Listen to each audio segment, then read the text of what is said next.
Hello guys, welcome to study master.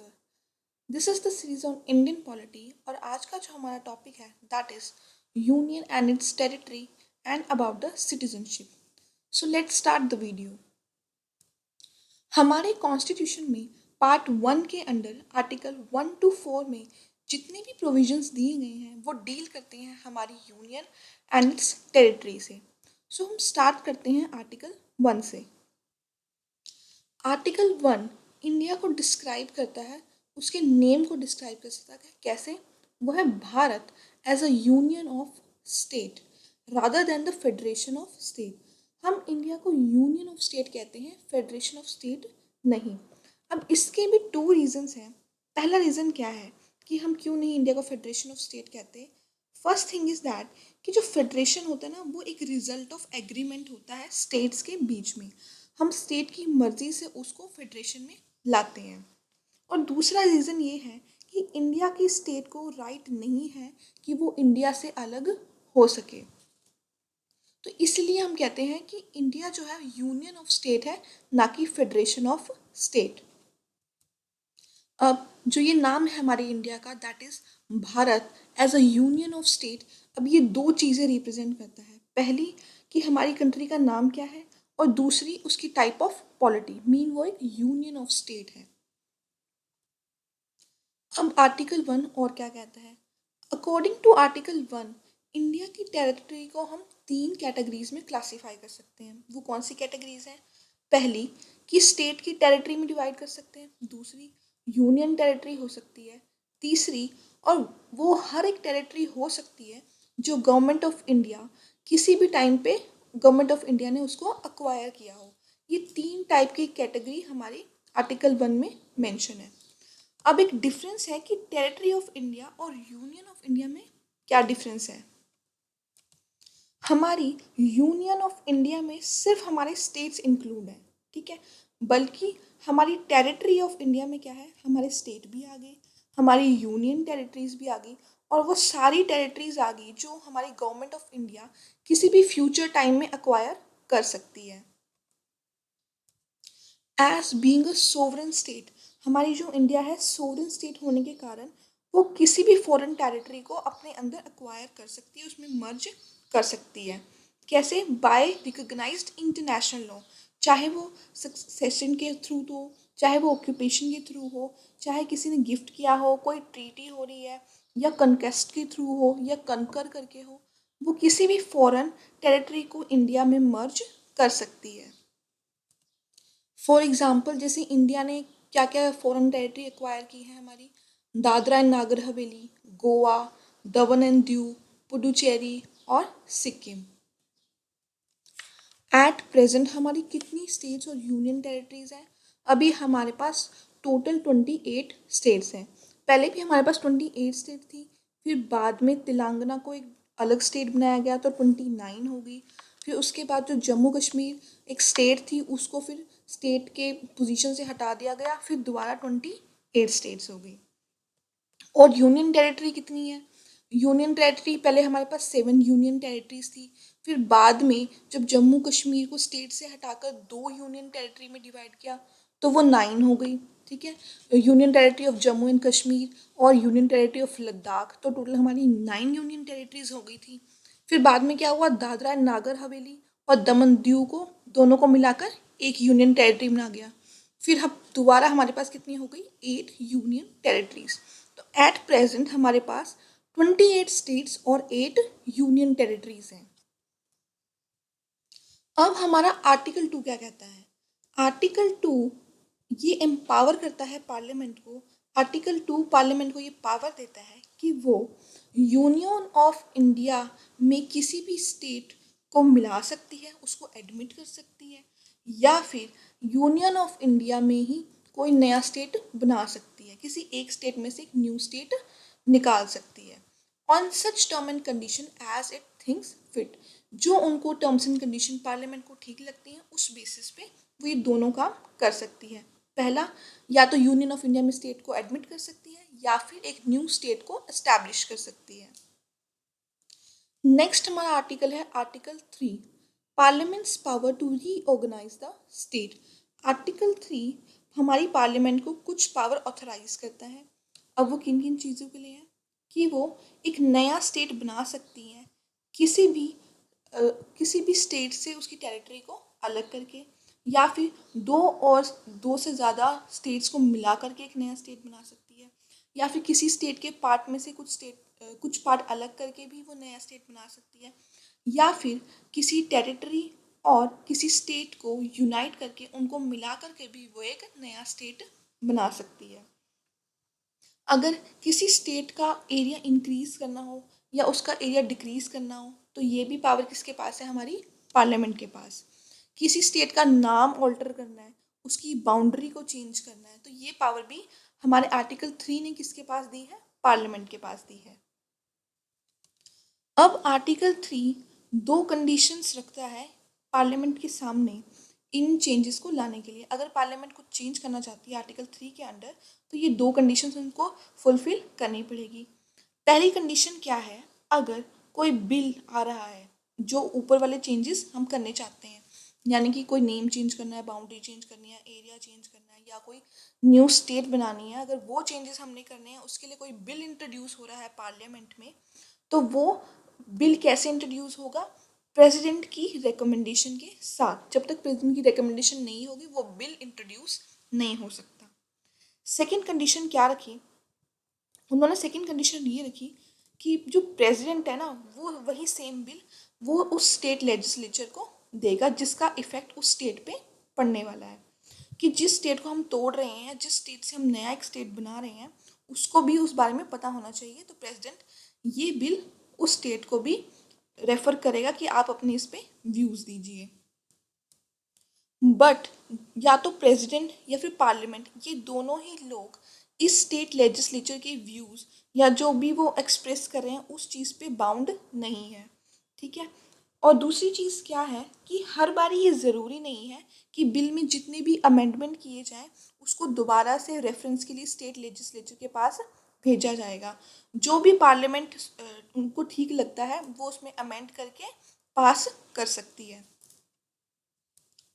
Union territory के case में भी क्या है, हम स्टेट लेजिस्लेचर को रेफरेंस के लिए बिल नहीं भेजते। जो भी पार्लियामेंट को कंडीशंस या उसके अमेंडमेंट्स ठीक लगते हैं वो चेंजेस करके उसको पास कर देती है। दूसरे शब्दों में हम ये भी कह सकते हैं कि पार्लियामेंट के पास पावर थी कि वो इंडिया के पॉलिटिकल मैप को ड्रॉ कर सकता है अपनी मर्जी के अकॉर्डिंग। मींस पार्लियामेंट के पास जब पावर आ गई स्टेट को मर्ज करने की और न्यू स्टेट बनाने की, तो हम ये कह सकते हैं उसके पास ये पावर भी थी कि वो एक पॉलिटिकल मैप ड्रॉ कर सकता है। इंडिया को डिस्क्राइब किया गया है as an indestructible union of destructible state. Means कि जो इंडिया का यूनियन है उसको हम कभी भी नहीं तोड़ सकते। यूनियन चाहे तो स्टेट्स को उसको तोड़ सकता है, उनको डिवाइड करके और नई स्टेट्स बना सकता है, बट जो हमारा स्टेट लेजिस्लेटिव है उसके पास ये पावर नहीं है कि वो स्टेट को इंडिया से अलग कर सके या फिर स्टेट यूनियन को तोड़ सके। अब देखते हैं आर्टिकल 4 क्या कहता है। आर्टिकल 4 डिक्लेयर करता है कि जितने भी हमारे लॉज बनेंगे आर्टिकल 2 और आर्टिकल 3 के काम करने के लिए जितने भी हमारे लॉज बनेंगे उसको हम अंडर आर्टिकल 368 के अमेंडमेंट को नहीं कंसीडर करेंगे। मतलब उसको हम ये कंसीडर करेंगे कि जितने भी लॉज हैं जो वो पास हुए हैं ना, या तो वो सिंपल मेजॉरिटी से पास हुए होंगे या फिर जो भी ऑर्डिनरी लेजिस्लेटिव प्रोसेस चलता है पार्लियामेंट का उसके थ्रू पास किए जाएंगे। अभी हमने पढ़ा आर्टिकल 2 क्या था कि कोई भी न्यू स्टेट बनानी हो या फिर स्टेट को एडमिट करना हो कंट्री के अंदर वो, या फिर हमने एक नया ऑल्टर करना है, उसकी बाउंड्रीज ऑल्टर करनी है, उसका नेम चेंज करना है, तो इसके लिए जितने भी लॉज बनेंगे हम उसको आर्टिकल 368 के अंदर कंसीडर नहीं करेंगे।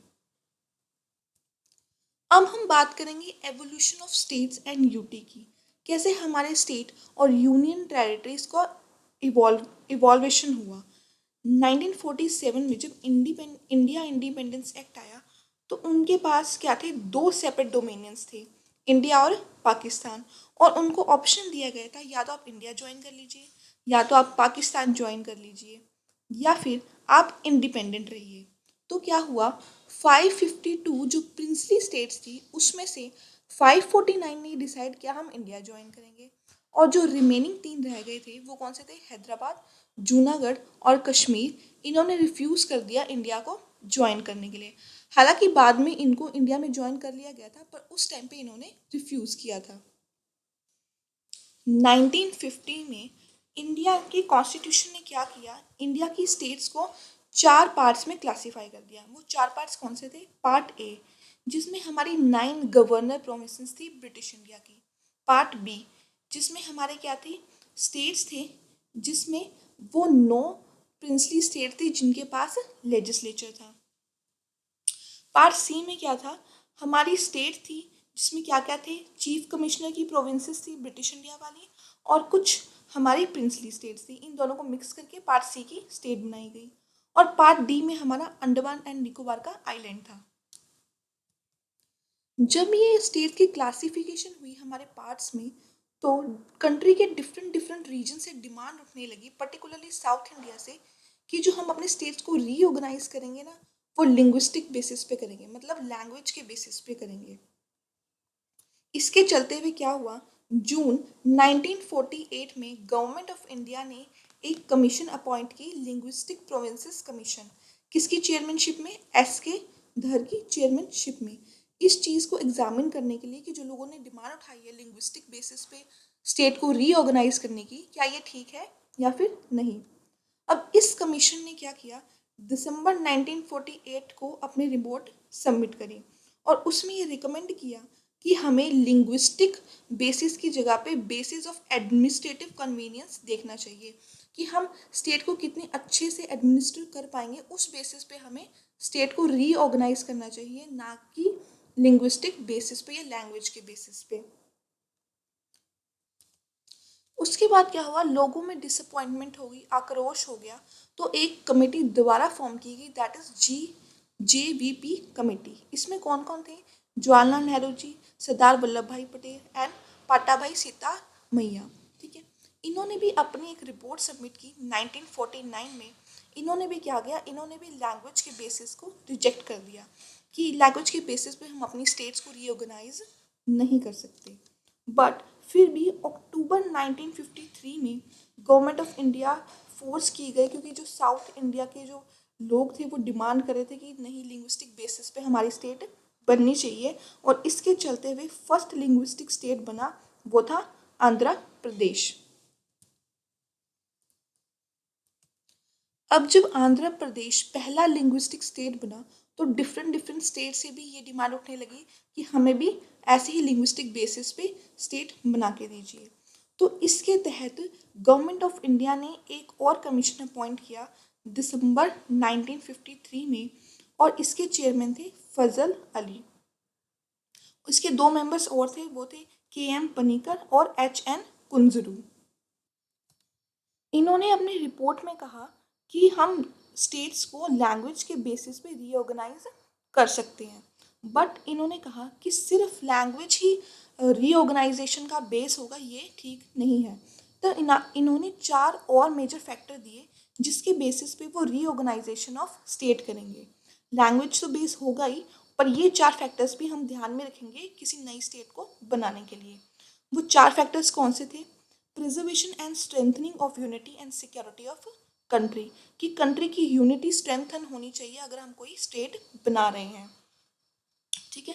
सेकंड था कि हमारा जो लैंग्वेज या फिर हमारे कल्चर्स की होमोजेनिटी होनी चाहिए, मतलब वो मिलते जुलते होने चाहिए। जो भी हमारी स्टेट बनेगी वो financially, economic and administrative consideration भी होनी चाहिए, मतलब इन तीनों चीज़ों को कोई भी नुकसान नहीं होना चाहिए, वो स्टेट इन तीनों पैरामीटर्स पे खरी उतरनी चाहिए। फोर्थ है planning and promotion of welfare of people. वो कहते हैं अगर हम कोई न्यू स्टेट बना रहे हैं तो उससे क्या होना चाहिए? लोगों का वेलफेयर होना चाहिए। ये नहीं कि हम एक न्यू स्टेट बना रहे हैं तो पूरी कंट्री में डिस्टर्बेंस हो जाए या कोई नया बवाल उठ जाए। ये नई स्टेट लोगों का वेलफेयर करने के लिए बनाई जानी चाहिए। गवर्नमेंट ऑफ इंडिया ने अब इन जो भी ये इन्होंने रिकमेंडेशंस दी थी इसको एक्सेप्ट कर लिया कुछ थोड़े बहुत मॉडिफिकेशंस के बाद, और हमारा स्टेट रीऑर्गेनाइजेशन एक्ट आ गया 1956 में। इसके तहत हमारे 14 स्टेट और 6 यूनियन टेरिटरीज क्रिएट किए गए थे। किस तारीख को? नवंबर 1, 1956 को। नेक्स्ट जो हमारा टॉपिक है दैट इज सिटीजनशिप। इसमें हम इंडिया के कॉन्स्टिट्यूशन के द्वारा जो हमारे सिटीजनशिप के लिए प्रोविजंस रखे गए हैं उनको डिस्कस करेंगे। अब इंडिया में दो तरह के पीपल हैं, दैट इज सिटीजन और एलियंस। हम एलियंस किसको कह रहे हैं? जो मतलब फॉरेन कंट्री के लोग हैं। हमारे जो सिटीजन हैं, इंडिया के सिटीजन, वो दोनों ही तरह के राइट्स इंजॉय करते हैं, सिविल राइट भी और पॉलिटिकल राइट भी।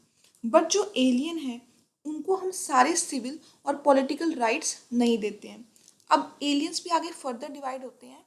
एक हमारे हैं फ्रेंडली एलियंस और कुछ हमारे हैं एनिमी एलियंस। एनिमी एलियंस हम उनको कह रहे हैं जो उस टाइम पे या पर्टिकुलर टाइम पे इंडिया के साथ वॉर में इन्वॉल्व होते हैं।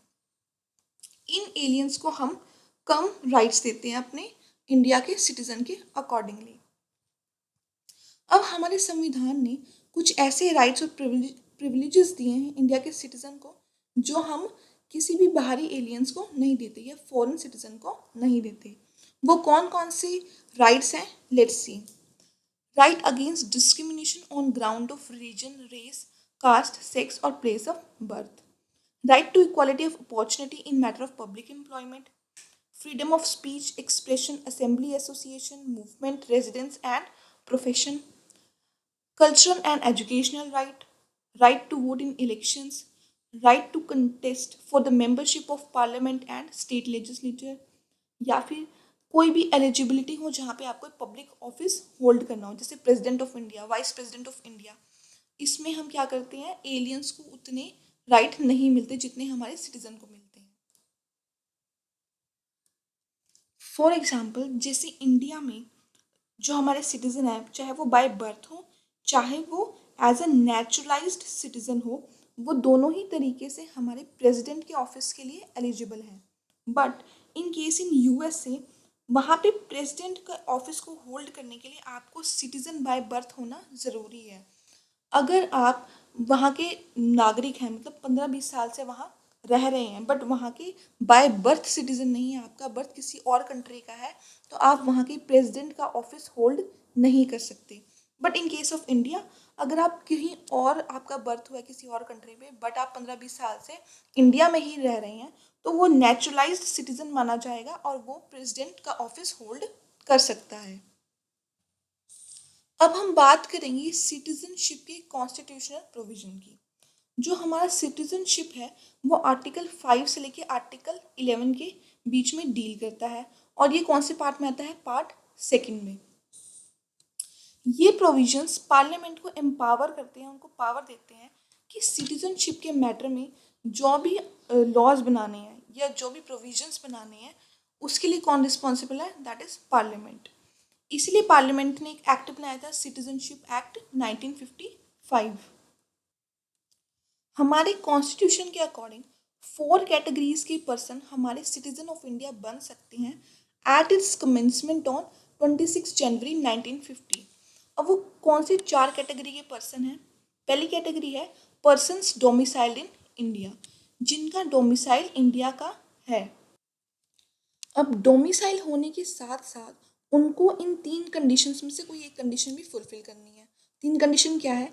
या तो वो बॉर्न इन इंडिया होने चाहिए, या फिर उनके दोनों पेरेंट्स में से कोई एक पेरेंट इंडिया में बॉर्न हुआ होना चाहिए, या फिर जब हमारा कॉन्स्टिट्यूशन बना उसकी कमेंसमेंट हुई उससे पहले 5 सालों के लिए वो इंडिया में एज अ ऑर्डिनरी रेजिडेंट की तरह रह रहा होना चाहिए।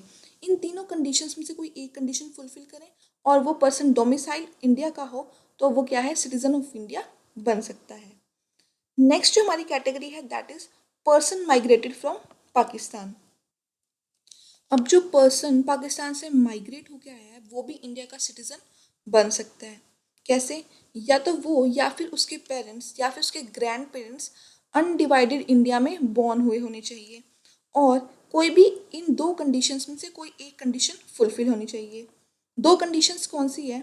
अगर वो माइग्रेट हुआ है इंडिया में बिफोर 19 जुलाई 1948 तो उसको इंडिया का ऑर्डिनरी रेजिडेंट होना ज़रूरी है। और अगर वो माइग्रेट हुआ है इंडिया में ऑन और आफ्टर यानी कि 19 जुलाई 1948 के बाद माइग्रेट हुआ है तो उसको इंडिया का एक रजिस्टर्ड सिटीजन होना ज़रूरी है।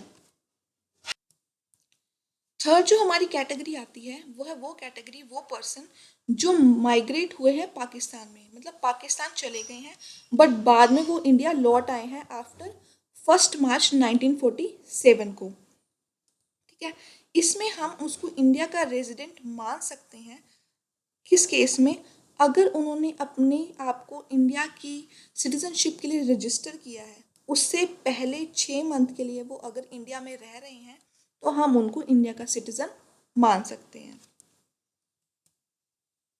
फोर्थ कैटेगरी है हमारी वो पर्सन या वो लोग जिनके पेरेंट्स या ग्रैंड पेरेंट्स बोर्न हुए थे अनडिवाइडेड इंडिया में बट अब वो क्या है, आउटसाइड इंडिया के ऑर्डिनरी रेजिडेंट हैं।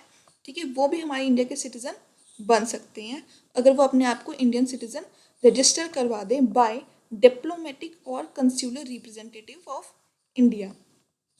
ठीक है, डिप्लोमैट के थ्रू या फिर किसी रिप्रेजेंटेटिव ऑफ इंडिया के थ्रू अगर वो अपना रेजिडेंस प्रूफ दिखाते हैं तो वो अपने आप को इंडिया का सिटीजन बनवा सकते हैं।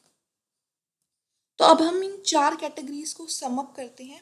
पहली हमारी कैटेगरी क्या होगी, पर्सन डोमिसाइल इन इंडिया, मतलब आर्टिकल 5 में क्या है कि पर्सन इंडिया का डोमिसाइल होना चाहिए। फिर आर्टिकल 6 क्या कहता है कि पर्सन जो पाकिस्तान माइग्रेट हो गए वो भी इंडिया के सिटीजन हो सकते हैं।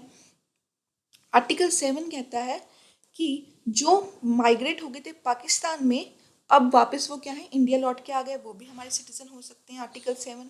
फिर आर्टिकल 8 कहता है कि जितने भी पर्सन PIO मतलब जो लोग इंडिया के हैं बट वो कहाँ आउटसाइड रिसाइड कर रहे हैं इंडिया के, वो भी हमारे सिटीजन हो सकते हैं। कुछ और प्रोविजंस भी दिए गए हैं रिगार्डिंग सिटीजनशिप, उनको देखते हैं। आर्टिकल 9 क्या कहता है, कोई भी पर्सन इंडिया का सिटीजन तब तक नहीं हो सकता या फिर डीम सिटीजन तब तक नहीं हो सकता अगर उसने वॉलेंटरी अपनी मर्जी से किसी फॉरेन स्टेट की सिटीजनशिप को अक्वायर किया है। अगर उसने किसी दूसरी स्टेट की सिटीजनशिप को अक्वायर कर रखा है तो वो इंडिया का सिटीजनशिप नहीं ले सकता।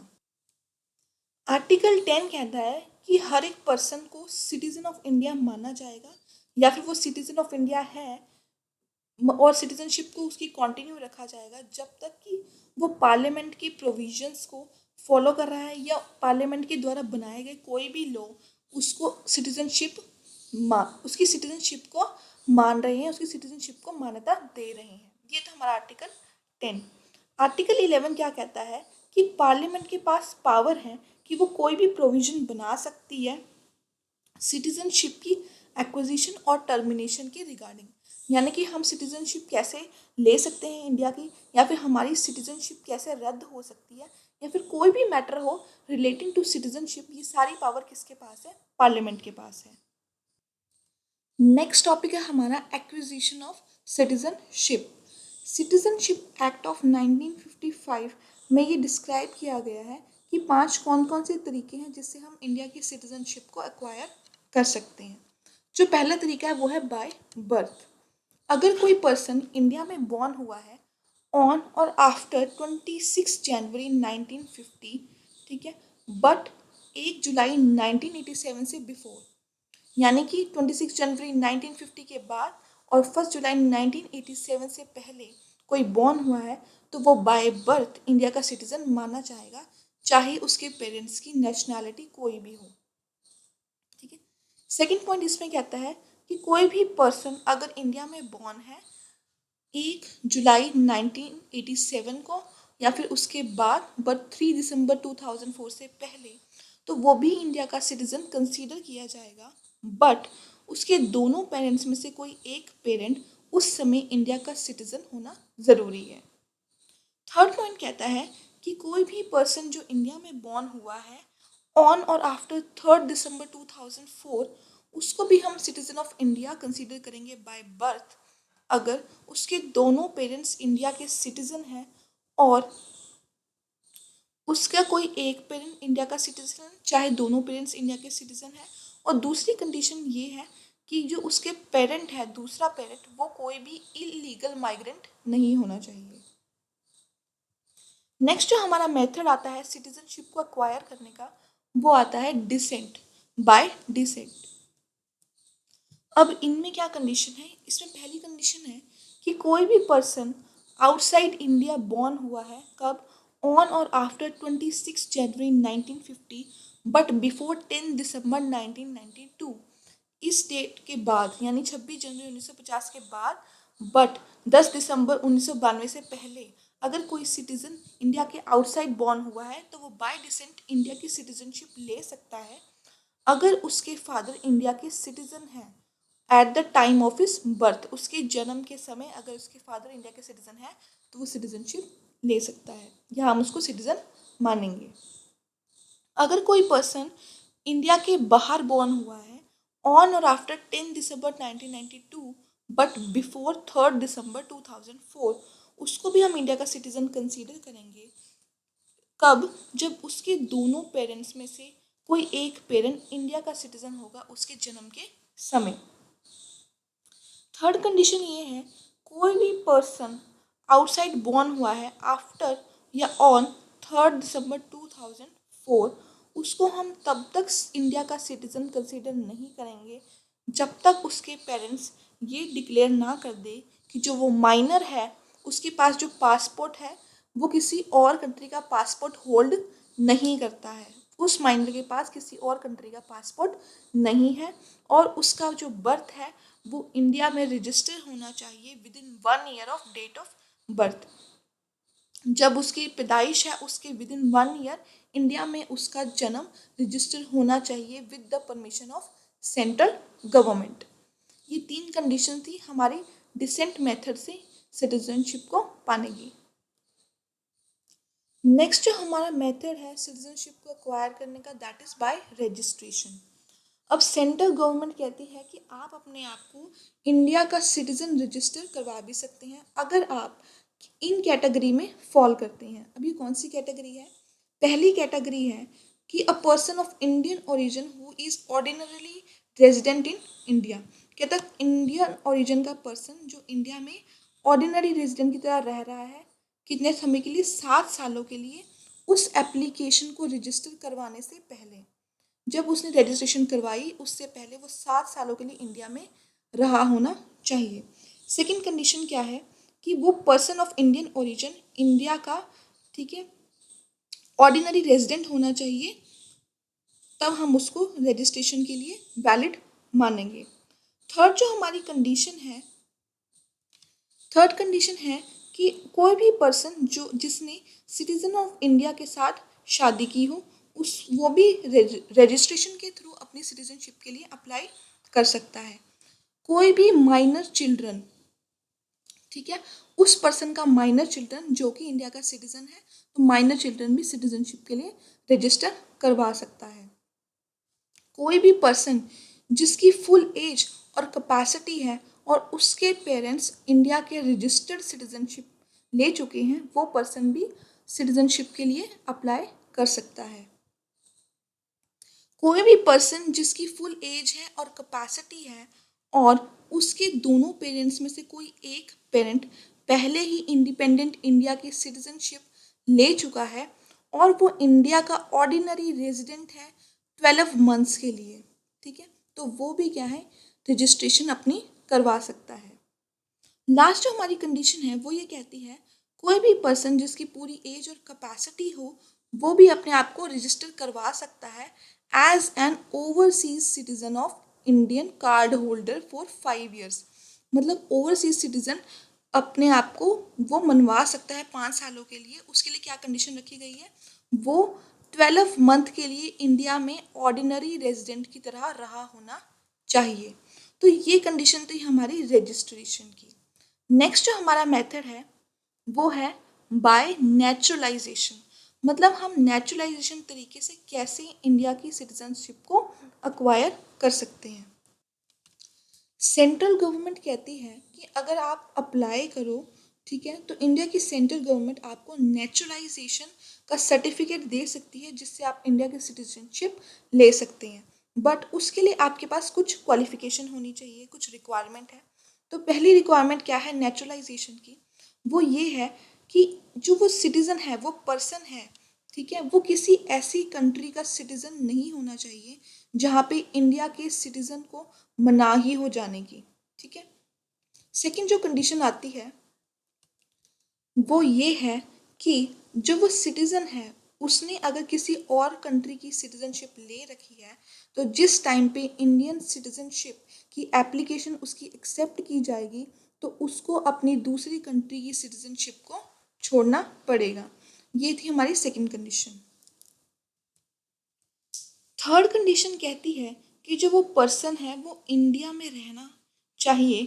कब? या तो वो इंडिया में रिसाइड कर रहा है या फिर वो कोई गवर्नमेंट ऑफ इंडिया की सर्विस में इन्वॉल्व है। कितने टाइम के लिए? 12 मंथ्स के लिए। जब उसने एप्लीकेशन दी उससे पहले के जो 12 मंथ है उस मंथ में या तो वो इंडिया में रहा होना चाहिए या फिर वो गवर्नमेंट ऑफ इंडिया को कोई सर्विस प्रोवाइड करना होना चाहिए, तब हम उसको नेचुरलाइजेशन का सर्टिफिकेट देंगे। नेक्स्ट जो मेथड है वो है बाय इनकॉर्पोरेशन ऑफ टेरिटरी। अगर इंडिया किसी भी फॉरेन टेरिटरी को अपना पार्ट बना लेती है, ठीक है, तो गवर्नमेंट ऑफ इंडिया ये स्पेसिफाई कर रही है, ये मेंशन कर रही है कि जितने भी लोग उस टेरिटरी के साथ इंडिया में इंक्लूड हुए हैं या इन्वॉल्व हुए हैं, उसके साथ आए हैं, तो वो भी क्या होंगे? इंडिया के सिटीजन कहलाए जाएंगे। नेक्स्ट जो हमारा टॉपिक है that is loss of citizenship. Citizenship के लॉस के क्या क्या तरीके हो सकते हैं? पहला है बाय रिनंसिएशन। कोई भी इंडिया का सिटीजन, ठीक है, अपनी सिटीजनशिप को रिनाउंस कर सकता है, उसको डिक्लेयर कर सकता है कि मैं इंडिया की सिटीजनशिप छोड़ रहा हूँ, ठीक है। जैसे ही वो इस डिक्लेरेशन को रजिस्टर करेगा तो उसकी इंडिया की सिटीजनशिप सीज हो जाएगी। इसी डिक्लेरेशन के साथ उसका अगर कोई भी माइनर चाइल्ड है तो वो भी अब इंडिया का सिटीजन नहीं रहेगा। अगर ये डिक्लेरेशन कोई भी पर्सन वॉर के टाइम पे करता है तो उसकी रजिस्ट्रेशन किसके पास होगी? सेंट्रल गवर्नमेंट के पास होगी। दूसरा मेथड है दैट इज टर्मिनेशन। अब इंडियन सिटीजनशिप एक्ट 1955 ये कहता है कि इंडिया की सिटीजनशिप वॉलंटरली अपने आप ही ख़त्म हो जाएगी अगर इंडिया का कोई सिटीज़न किसी दूसरी कंट्री की सिटीजनशिप के लिए अप्लाई करता है या वहाँ का अगर नागरिक वो बन जाता है तो इंडिया की सिटीजनशिप अपने आप ही टर्मिनेट हो जाएगी। बट ये वाला प्रोविज़न है जो टर्मिनेशन का है ये ड्यूरिंग वॉर अप्लाई नहीं होता है। थर्ड जो हमारा मेथड है दैट इज़ डेप्रीवेशन।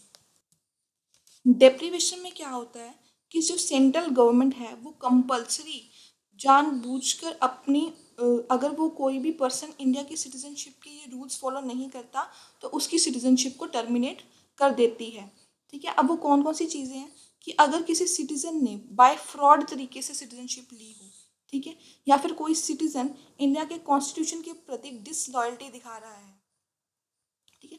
नेक्स्ट है कोई सिटीजनशिप गैर कानूनी तरीके से किसी एनिमी कंट्री के साथ कम्युनिकेट कर रहा है ड्यूरिंग वॉर के टाइम पे, उस केस में भी उसकी सिटीजनशिप को हम टर्मिनेट कर सकते हैं। या फिर कोई भी सिटीजन जो कि किसी कंट्री में 2 सालों के लिए जेल में रहा हो उसको भी हम सिटीजनशिप से निकाल सकते हैं। कोई भी ऐसा सिटीजन जो ऑर्डिनरी रेजिडेंट रहा हो इंडिया में 7 सालों के लिए कॉन्टिन्यूसली, ठीक है, वो भी हमारा क्या है, उसको भी हम उसकी सिटीजनशिप टर्मिनेट कर सकते हैं। अब ये 5 तरीके थे जो हमारे डेप्रीवेशन के अंडर फॉल करते हैं जहाँ पे सेंट्रल गवर्नमेंट हमारी सिटीजनशिप को टर्मिनेट कर सकती है। नेक्स्ट जो हमारा टॉपिक है that is single citizenship. India में सिंगल सिटीजनशिप का प्रोविजन है। इट मीन्स चाहे आप किसी भी स्टेट में रह रहे हो बट आपको इंडिया का सिटीजन माना जाएगा। सपोज अगर हम यूपी के डोमिसाइल हैं, यूपी में रह रहे हैं या फिर हम हिमाचल में रह रहे हैं तो हमें ये नहीं कहा जाएगा कि हम हिमाचल के सिटीजन हैं या फिर हम यूपी के सिटीजन हैं, हम इंडिया के सिटीजन हैं। कुछ कंट्रीज में जैसे कि यूएसए हो गया, वहाँ पे क्या है डबल सिटीजनशिप चलती है। जिस स्टेट में आप रह रहे हैं वहाँ के तो आप सिटीजन है ही हैं बट आप यूएसए के भी सिटीजन कंसिडर किए जाते हैं। इस डबल सिटीजनशिप का जो प्रिंसिपल है इससे हमारा क्या क्रिएट हो रहा है, रीजनलिज्म और प्रोविंशियलिज्म प्रमोट होता है। जबकि हमारे सिंगल सिटीजनशिप से हम अपने देश की यूनिटी हमारे भाईचारे को प्रमोट करते हैं, इसीलिए इंडिया में सिंगल सिटीजनशिप का प्रोविजन अडॉप्ट किया था. So this is all about the citizenship of India. In next video, we will talk about the each and every article of fundamental right. Till then, stay connected with the Study Master. Thank you.